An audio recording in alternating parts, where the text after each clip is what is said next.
একটা জিনিস খেয়াল করছিস না, গোবরের গন্ধ লাগে কিন্তু আসন পরিবর্তন করিয়ে লাইতে হইব। ঠিক বাবা। বাবা আপনার কাছে এলো 3 বার আইছি, কথা বুঝছেন নাকি? তো আজকে আমি ফাইনাল লই আইছি, সিদ্ধান্ত লই এলেছি। এতে কিন্তু আরো প্রচুর পরিমাণে জ্বালার বাবা। আপনি কইছেন আপনার কাছে বলে কি গায়ে বিজিন আছে, এ জিন্দি এতে দুনিয়ার তুন একদম সানডে মানডে ক্লোজ করে দিবেন। এখন আপনি আমার কাছে ফাইনাল একটা সিদ্ধান্ত দিবেন। ফাইনাল আপনি কত হইলে হেতরে সারাবেন? আর আরে কথান কোন তুই কি আর লোকের দামাদামি করবি নাকি এক রেট কইতাম? বাবা আমি তো বহুতবার এর আগেও 3 বার দামাদামি করছি, মনে হয় যে ঠকি যাই, এর কারণে এতে তো আরো তালে মারিয়ে না বাবা।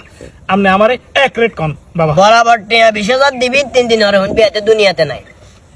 সুবহানাল্লাহ সুবহানাল্লাহ। মানি ব্যাগ টিয়া যাতে থাকতো না, আর মানি ব্যাগ দিও কিরম ধরেন ভাই, ইয়ে বরাবর 20,000 টিয়া আছে। হরে গনিস, হরে গনিস। আচ্ছা বাবা। ঠিক আছে, যা তুই যা, 3 দিন পরে খবর হাইবা যা। ঠিক আছে স্যার, যা। ওকে।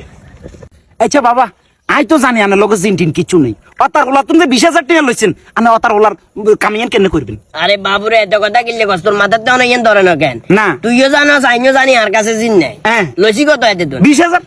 20,000 টাকা লইছি না? হ্যাঁ। 5,000 টাকা খরচ করে ওলা দুয়ারে ধরাই। হ্যাঁ। এতে মারালাম, কথাটা বলছ, এতে মারালাই বাকি 1,000 টাকা তোমাকে মারা দিব, কথা বুঝছ? জি বাবা, আপনি যা করেন তা।